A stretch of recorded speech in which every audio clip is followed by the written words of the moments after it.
Hey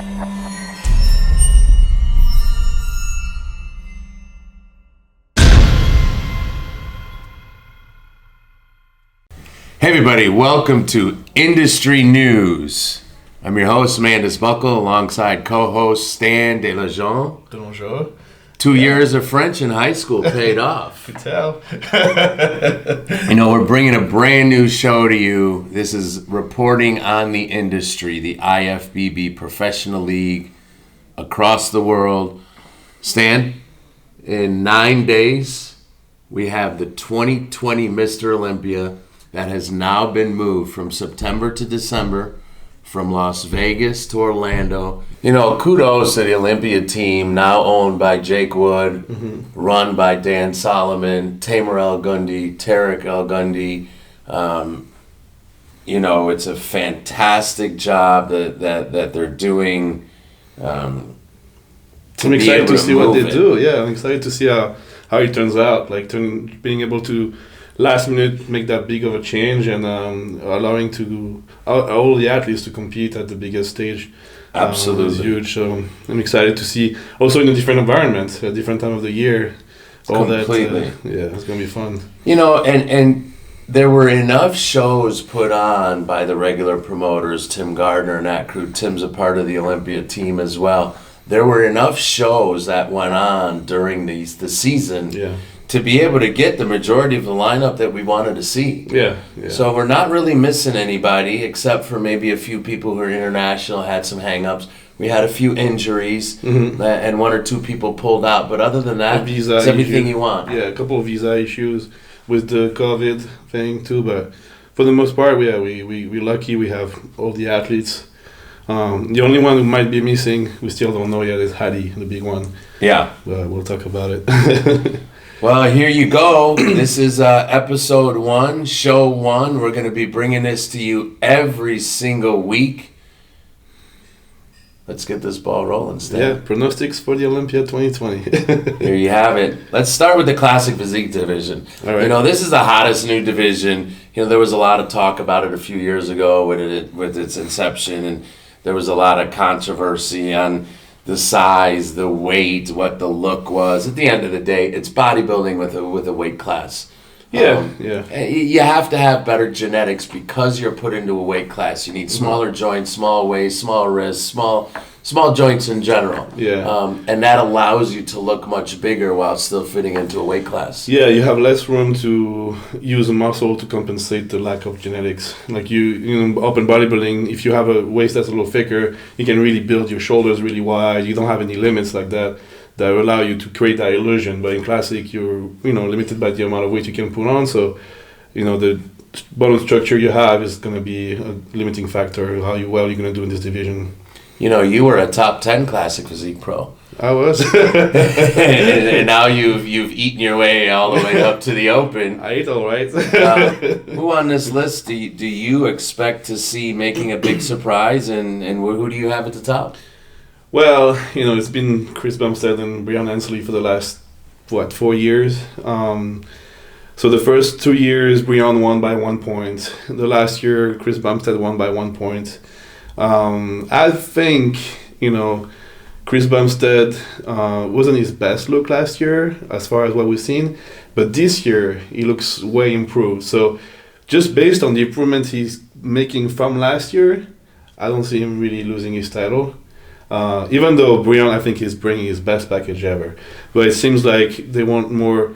And that's one of the things I want to mention. And I believe Classic Physique is really good for taller guys. It's kind of a edge you have when you're taller. You just have a bigger frame. You have the same weight limit, but you just create another illusion. And kind of like just more charisma, more like you just occupy the stage more. And I think your eyes are drawn more towards like taller guys, even though it takes longer to fill up the physique, a taller guy's physique.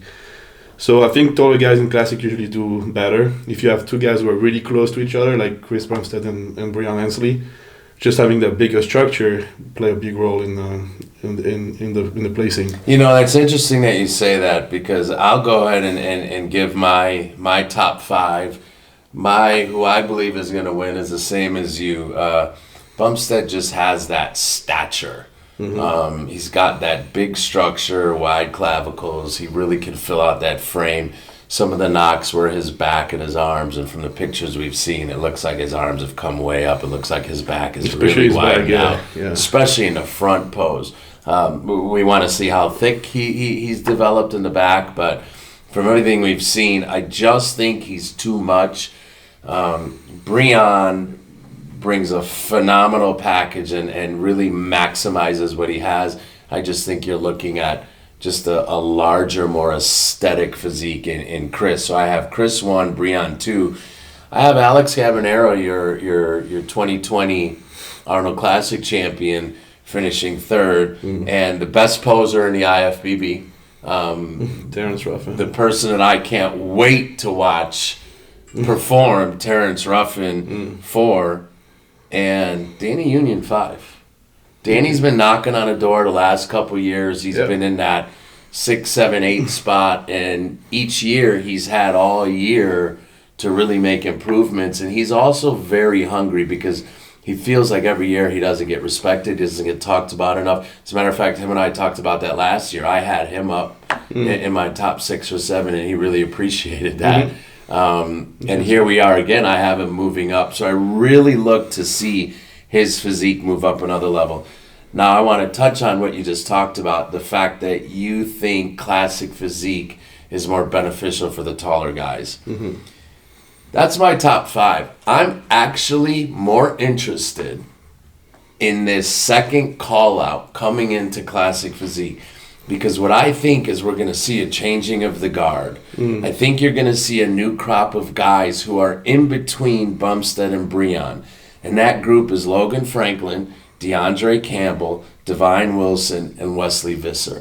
These are all bigger, taller athletes in stature, larger clavicles, so there's more for them to fill out their frames while all of them still having small joints. I think next year, the year after that, you're going to see this group of men maxing their physiques out, and I think that's who we're going to see battling 1, 2, 3, 4, 5 with whoever else comes along.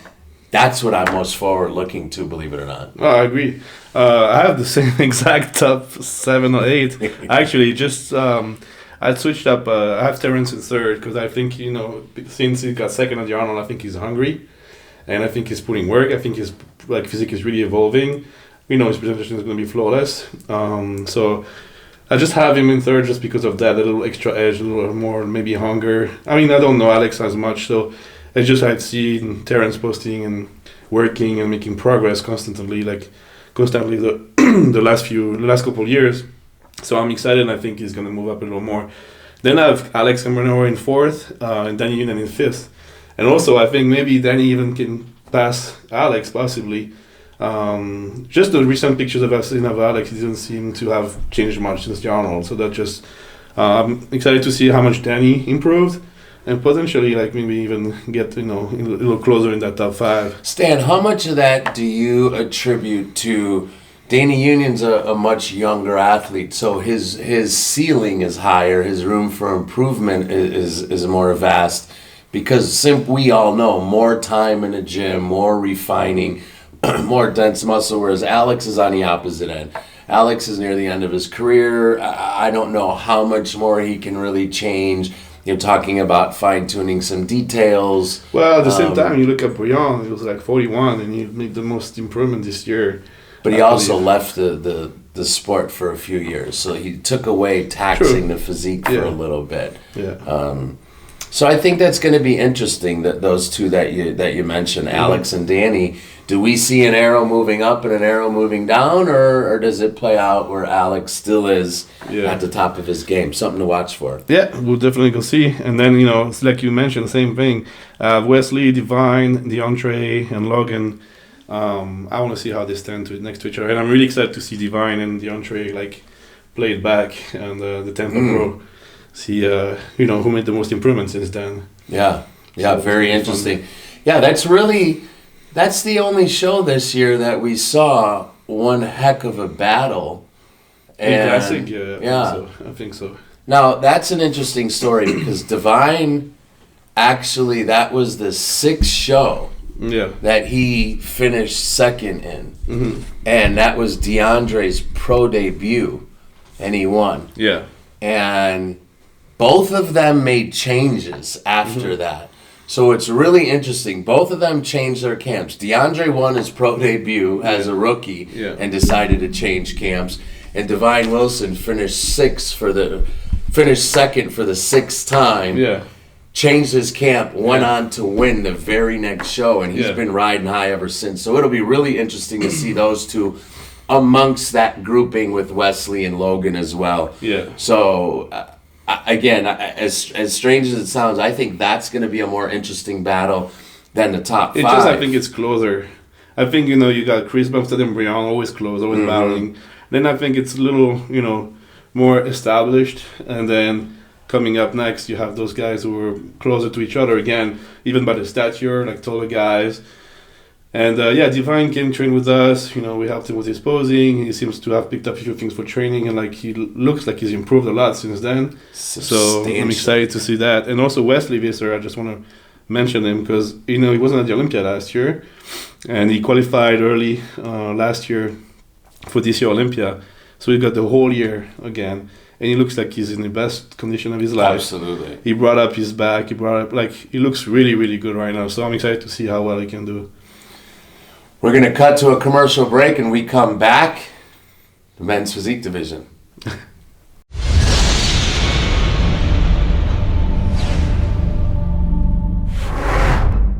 Hey everybody, we're back from commercial break. We're ready to break down the men's physique division. Yeah. Stan, this is going to be a very interesting one. You have the same four guys that have been in the top five for the last few years. Yeah. With Brandon Hendrickson, Andre Ferguson, Raymond Edmonds, and Ryan Terry. Mm-hmm. I expect all four of those guys to be in the top five again.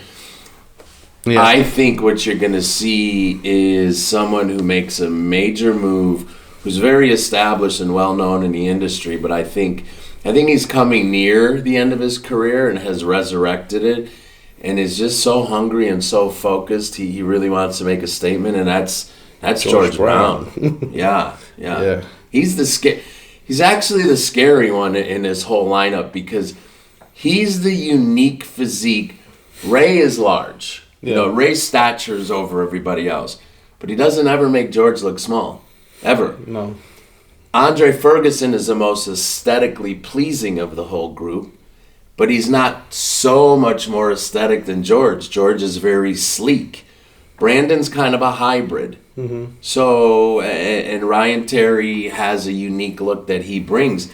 I think if George nails it, he's got an interesting enough physique to where when you stand the four or five of them next to each other, it's really going to be something for the judges to figure out. Yeah, that's why I have George in 6 because I don't know how he's going to compare. But I have him right at that door and potentially breaking the top 5. Yeah. So I'm going to go ahead and just mention my predictions, but I believe Brandon's going to win this year. His weakness was his back for the longest time, and this year we worked in the gym really good, and he's done everything he needed to do to really bring his back, and his whole shelf around upper chest, shoulder, back traps, all that is very complete. There's not much more you can improve on his physique, so his conditioning is really good right now. So I don't see him. I see him really hard to beat. I don't see absolutely how he can lose. He had a camp that every day, that camp was training with him, putting him through his workouts, adjusting his diet on a daily basis. He was spot on as of a few days ago. Mm-hmm. As you mentioned, the improvements he needed to make. He had people there literally putting him through his workouts each and every day. I don't think there's one other athlete in the whole league that has had the accommodations that he's had. So his physique shows that he put in the work each and every day. I have him winning as well. I've got Andre Ferguson second. I've got Raymond Edmonds third. Yeah. I think it's the year that Andre really is knocking on the door. I know he's finished second a couple times. Mm-hmm. I think if Brandon's not spot on, this is the year Andre can win. But I just think Brandon was so far ahead in the last few weeks. Mm-hmm. And with those improvements, I I don't know how he could lose. Yeah. I don't know how he could lose. He really just has to get on stage. Yeah, I agree. And I have like Ray and Dre second and third.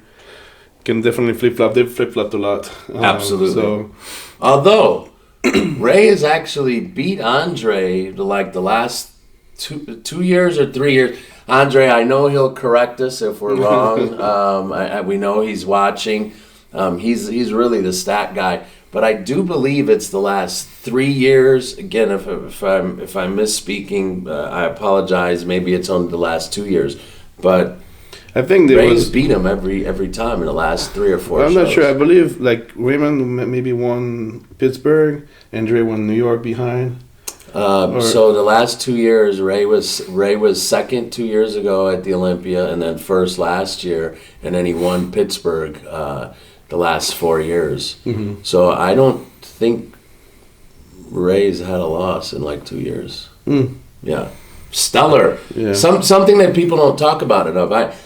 Raymond Edmonds is not a big flashy guy. He's not a big talker, but boy, does he work and he puts out results. Yeah. It's always been more of the Brandon versus Andre controversy, and so Ray was always just able to kind of slide by on his work ethic, come up, show up, and do what he needed to do. Ryan Terry, as usual, will be in that top 5 again. I just think George Brown is the one guy who can shake that top 5 up. Well, I have another depending guy. on how he looks. I have another guy. So I have Brandon first, Ray second, Dre third, and I have a new guy coming out this year at the Olympia for the first time. I think he's going to do really well. He's got a great front physique. He's very famous on social media. He's got a great back, and he's bringing conditioning. Andre Dayu from Romania, out of the UK. Really good guy. A great guy too as a person. And it's going to be his first Olympia. And I think he's going to do really well. So is this maybe one of those situations where the Europeans giving a little love to a fellow European? Is that what we might be hearing? I mean, you see it how you want it, but I just think if you just look at his physique, he's nailing conditioning. His front, most men's physique are in the top 15. All the guys at the Olympia, the top guys, from the front, they're all great. But Andre has a great back too. So I think he can really shake things up and breaking that top 5 next to Ryan Terry. I have Ryan Terry in the 5th because as a few weeks ago, Ryan looked a little softer. But since he's been in Dubai for the last week or so, his physique is changing really fast. So I might have been wrong. Maybe Ryan's going to be higher. Sorry. Ryan's a pro's pro. No, he is. He always shows up in shape. He always performs. He needs to work on his posing, but he's always shows up with a great physique, in shape, smile, and ready to battle. So until he's out of the top 5, I'm going to keep him in the top 5. No, he's going to be in the top 5, I believe. It's just based on what I'm seeing. I don't know how physique is changing and everything. I'm used to seeing him really, really ripped, really really, really tight. And as of 2 weeks ago, I didn't see that yet. But he's bringing it really fast right now. And so I even commented on his post recently. Yeah, he's nailing it. So I don't think he's going to be off. I think the 6, 7, 8 spot is where it's going to be interesting. As you see, neither of us have Chiron in the top 5, and he finished 3rd last year. Yeah. I've seen the pictures leaking out of their camp. Great guy, great work ethic. He's got good people around him. DJ Pure.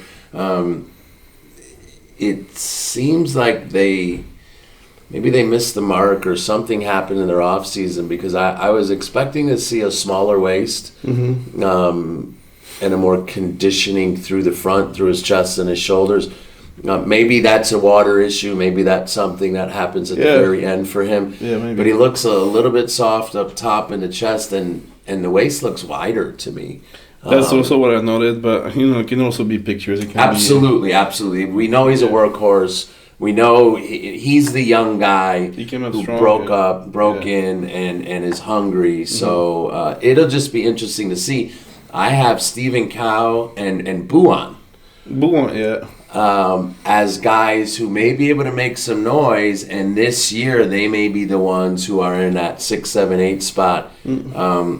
Kaiki is in incredible shape.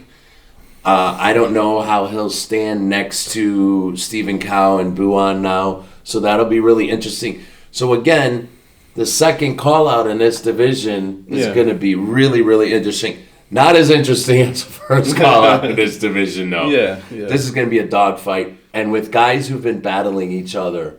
Well, for you see years. even last year, like how Brendan was the champ and came in and just fell on like fourth place. Yeah. That shows how close those guys are. Right. So, just a small mistake, just not nailing it quite perfectly the day of the show, and you can really slip quickly. So, well, that could be the interesting factor here in that whole division. Brandon Hendrickson just parted ways with his coach 2 days ago, 10 days out, which is really unheard of. But whatever happened. So is that going to hurt him, or is he so ready it really doesn't matter? We're going to find out. Well, that's what I told him. I was like, the only thing you have to be really, whoever you work with, or if it's by yourself, just make sure you take notes as much as you can so you can have as many data as you can. Because right now, Mattis knew you when you guys worked together for years. So, of course, you know how his body works. You see him every day. It's easy to make adjustments. So, now having a second pair of eyes that know his body as well, I think it's just like everything is just so ready that it's hard to mess it up. I agree. But yeah, just having to be careful with that. Absolutely. We'll be back from a commercial break, and we'll get into the 212 division right after words from our sponsor.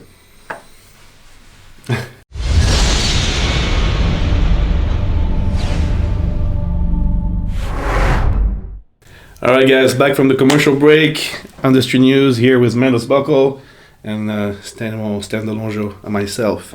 I'm going to talk now about the 212 division. Another really interesting battle ahead. The 212 got pulled from the Arnold a few years ago, which was very disappointing. Like this year? No, this year was the first year. This past year, yeah. But last year. It wasn't there last year either, Stan. And it looks like the 212 division, when Flex Lewis left, was really on a decline. We knew Derek was supposed to take the baton, but there wasn't much else in the lineup. You had Ahmad Ashkenani, who was older, David Henry, who was older. You had Boston Mass, who had just retired. Sky Cisternino's much older. So you didn't have much young blood in that division. And now, wow, Keon moved over, George Peterson moved over, Kamal is still hanging on at his old age. Yeah. Sean Clarida just continues to get better and better every year. John Jewett had a good showing. So all of a sudden, the 212 division is really something to see. Yeah.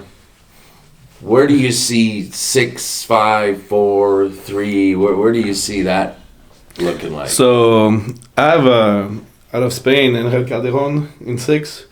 He just brings like crazy graininess to the stage.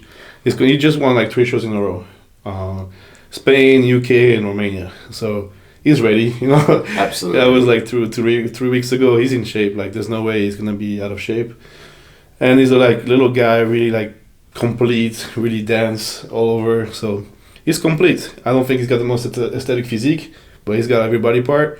He's gonna be ripped. So he's gonna be up there. After that, I have Ashkenani and Peterson. George, I don't know. It's hard to say because George, I haven't seen him next to the big 212 guys yet. Yeah. But he's got a really aesthetic physique. His back is crazy. He's a great poser. He brings that classic to the stage. So I have Ashkenani in 5th because he's more like a physique like Calderon, I think. More like a mass monster, really. Not as grainy though. The conditioning usually is not his strong point. So who knows? But I have Peterson in 4th because of that. Just like bringing more of a, and he's like people like him. He's like I said, a great poser. And he's improving fast, so I don't know how much he's improved even since Tampa. In 3rd place, I have this guy who's been around for a little bit, Sean Clarida. We haven't seen much of him lately. He hasn't posted any update, so I think that's a good sign. I think he's coming up. The giant killer. So I'm excited to see how good he can be, and he can even potentially pass in front of Kamal that I have in 2nd place. Wow. Kamal just like turned pro, I think, at the age of 50. and like then won like right away the Arnold Classic, and then ended up third was first Olympia, and then won the next one. Right. So crazy story. It looks like he's improved a lot this year. Yeah, he does. But he wasn't the favorite last year. Everybody thought Derek was going to win. Absolutely. I think Derek, didn't bring quite that conditioning that Kama really nailed it. He was hard as a nail, and that's what gave him the edge and win the whole show. But I think this year Derek is not going to make the same mistake. Right. So I have Derek winning the whole show. I've got a guy at the bottom there. I think you're going to see Bo Lewis 7th. Yeah. Yeah, I like this guy too. Huge too. Improvement. Yeah. Great genetics. He was with his own camp out of Tennessee for a long time. They helped bring him up when he finally came home, and he made a switch camps, and that switch was exactly what he needed, because he's had one heck of a good year, and I think you're going to see him make a big splash. I see Calderon 5, Ahmad Asghani 4. I'm back and forth between George and Sean Clarida. I just think George's back is a little too much, and it looks to me like he just continues to grow. I don't know how. Yeah, he looks like it too. So I just, like I said, I haven't seen him next to the big guys in the 212. Right. But he's improving fast, and so I just have to see how he stands next to these guys. So with that being said, I'm going to have Sean Clarida in 4th. George 3rd, Kamal 2nd, and yeah, Derek is going to come in lights out, in shape. He's hungry. He doesn't have anything to be embarrassed about, but I know he was embarrassed. He felt he let people down. He felt he let a title slip out of his hands last year, and anybody who knows Derek knows that is simply unacceptable for him. Whew, I think you're going to see a monster who's in shape and a confident guy who is just going to pose and command presence on that stage. And I think he's finally going to win a title that we all knew he was due to win. And so I've got Derek Lunsford walking away to 212 champ. Let's get right into the Open. Yeah. There's a lot of guys scratched off this list. Yeah, there's all the guys from the UK, so we don't have James Hollingshead, we don't have Nathan Deasha. Cedric McMillan is injured. James Lewis got injured. The list goes on. We're missing a lot of guys. Also, for visa reason. Hadi Choopan is a big interrogation mark. Yeah. But with that being said, you play who you play, right? Isn't that what they say? That's why you play the game. And it's still going to be we can... it's been tough to put that list together. Especially, like the second part, like, 4th, 5th, 6th, 7th, 8th, You still have 3 Mr. Olympias in one show. Yeah. You've got a couple of guys who've been runner-ups multiple times, so it's still a really tough lineup. I think this is the year that you've got some younger up-and-coming guys who have fantastic opportunity to crack the top 10, where ordinarily, if we put 6 or 7 of those names back in, maybe they're not in the top 10. But again, it doesn't matter who's not there, it just matters who's there. Yeah. So I think we're going to see Hunter Labrada in 7th. 7th. I've got Hadi Choopan. I just took him out because I think he's not going to be able to come. So I'm gonna stay positive and say we hope that we get to see Hadi. Yeah, I would hope so. But I think we're gonna see a big slip, because this lineup is a lot different than last year's lineup, and structurally, I just don't think he can stand with some of the other guys that I have above him. I've got Rowley after that. In what, 5th? 6th. 6th. What do you got as your bottom before we talk about the top 5? Hunter in 7th too. Which I was also a little torn between him and Hakim, because I think Hakim Williams has been bringing conditioning the last couple years. He's really, found what works for him, and I don't think he's been rewarded enough for what he brings. To me, he's very, very impressive. He's so full of muscle everywhere, very round, and his conditioning, you can see his legs are just the lines everywhere. I don't really know what's missing. I feel like he's impressed. He's been impressing me a lot. So I have him battling with Hunter for the 7th spot. Then I have Bonac in 6th. Wow. I think. I mean, I'd love to see. I'd love to see William higher, and he might just do it. It's just like I said. This part of the those guys. I think they can really like change up easily. Well, William was a lot smaller last year. That's what has been. So is he still on the decline, or do you think he puts? Well, I've heard like I think Sergio mentioned it. I think I've heard him mention some things along the line that's like, he's reaching the end of his career. He's thinking of retiring. Mm-hmm. And I think he had like some injuries in his leg that didn't allow him to train his leg properly last year. So even for the Arnold, I think one leg was a little downsized. So I don't know, with all these injuries and stuff, that's why I have him like kind of like step back also. So yeah, I will hope to see him, a great William, but it seems like he's declining and reached the end like of his run. So we're down to our top 5 in open bodybuilding. Yeah. See who we have right after this.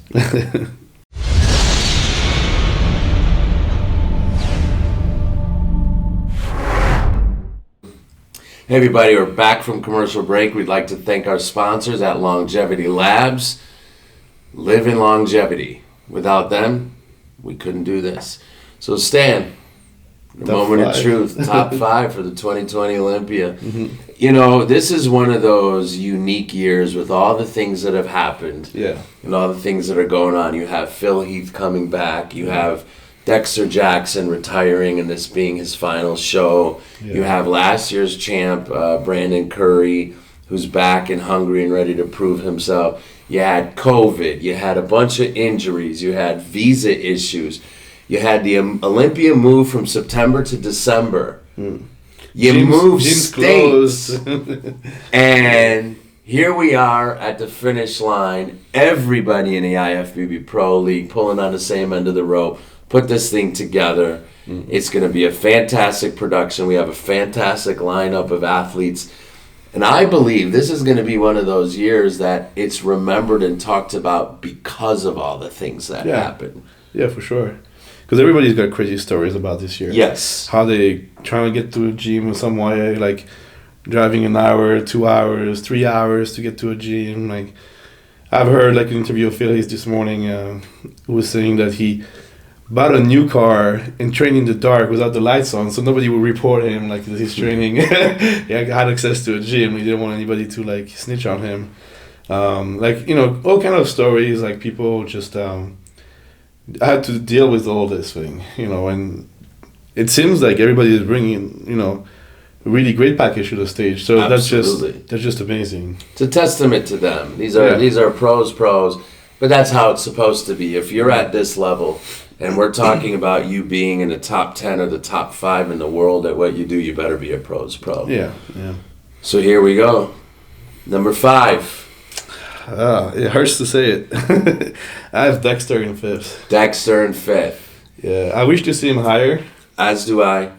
It's his last year, just being in the top 5 after 4 decades of competing. 90s, the 2000s, the 10s, and now the 20s. Mm. It's just amazing, the most career in the FBB Pro bodybuilding ever. One of the greatest ever in bodybuilder. Arguably the greatest. Yeah, arguably the greatest. Most consistent throughout the years. It's just amazing what he's accomplished. I have him in 5th just because he's trying to. I think he's gonna I think his physique is gonna be great. He's training with the Brad Rowe, with that new fit machine that's really been great for him. I think since he's been training with it, his physique, especially his legs, they started filling out again more. So it seems like it's really paying off for him. I don't think it's a knock that we have him in 5th. There's 51 only, years old. Yeah, I was gonna say there's only one opponent that an athlete can never beat, and that's Father Time, and he's beaten Father Time for the upwards of a decade now. He won the Olympia 12 years ago. Yeah, just that. So having him in 5th, I think is a respectable placing. Yeah, and he wouldn't agree. No, for sure not. He's coming to win. Absolutely. And that's cool that he's got to do his final Olympia in Florida. Correct. His home state, so... Yeah. Wow, that place is going to erupt when it's announced, isn't it? Yeah. I think I think we're going to see an emotional Dexter Jackson. Oh, but just the Arnold Classic was emotional already. Yeah. So, yeah, for sure. Yeah. Yeah. We're going to see history. Yeah. In fourth, I've got Bonik. Well, I had him before in sixth, so I have Rolly Winkler in fourth. Okay. And Rolly seems to be... I love Rolly, man. He's such a great guy. And he seems to have like decided this year to go completely other route and just like focusing on conditioning, which I think is a smart move. Yeah. Because he's got all the size in the world. To me, he's like the freakiest bodybuilder. Everybody's mentioned Big Ramy is the biggest guy. As far as weight is concerned, yes, but I think as far as weight-height ratio and just that freak factor, I think Rolly is like the freakiest. I agree. I would just, we haven't really seen him in shape except for once. Yeah, and so 2018. Yeah, so for that reason, we have Bonik and Rolly flip-flopped around Dexter, but I could easily see him there. And he looks like he's right now, he's just like, kind of like, really focusing on conditioning, very different physique. Of course, all the size needed still.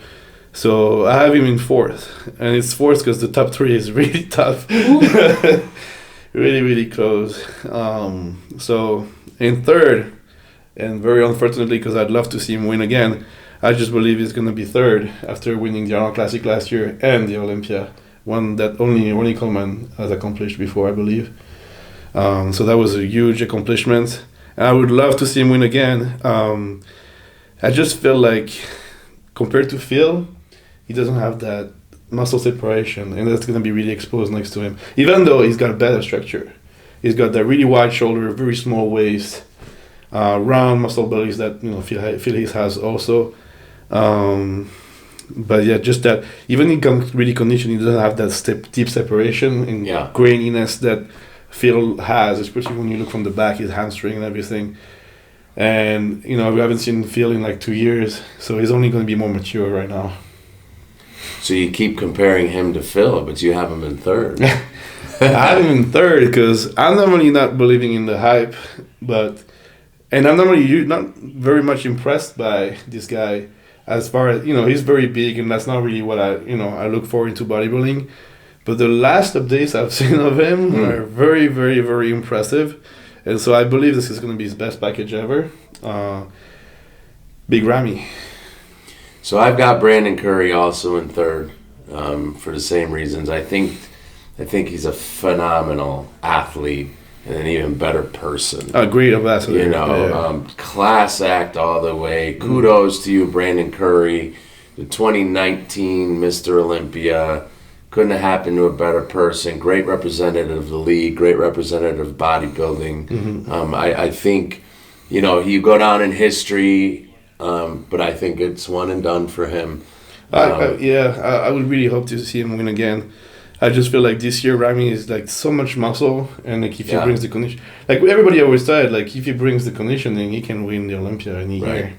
But then he got the 7 times Mr. Olympia champ. Well, so Big Ramy though was working with Chad Nichols, yeah. And Chad Nichols is the guy who coached Ronnie all those years. So when you're a big mass monster, in Dallas, right, and you need to get in shape, Chad Nichols is the guy who has that blueprint. Nobody else has that blueprint. Chad Nichols has had that blueprint.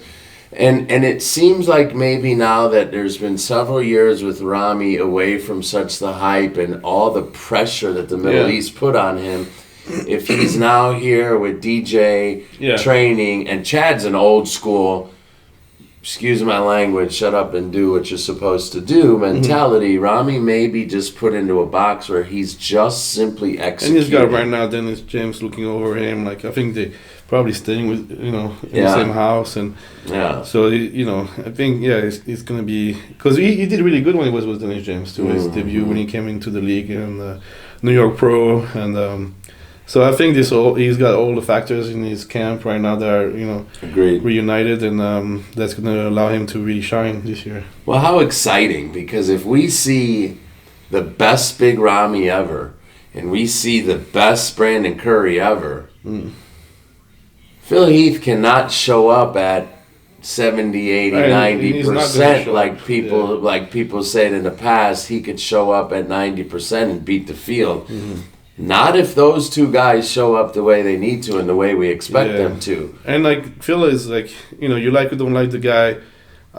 He's a great bodybuilder. He's a great bodybuilder and he's an even greater competitor. Yeah. So he didn't come last year. He's coming this year. He's gonna be he's hungry. And in the interview I seen of him this morning, his face is so sunk in. You can tell he's bringing like he knows how to do it. Right. So yeah. The only thing that was hurting him was his his hernia. That was really hurting his whole physique. He had like over almost 2 years now to heal from that second operation, second surgery.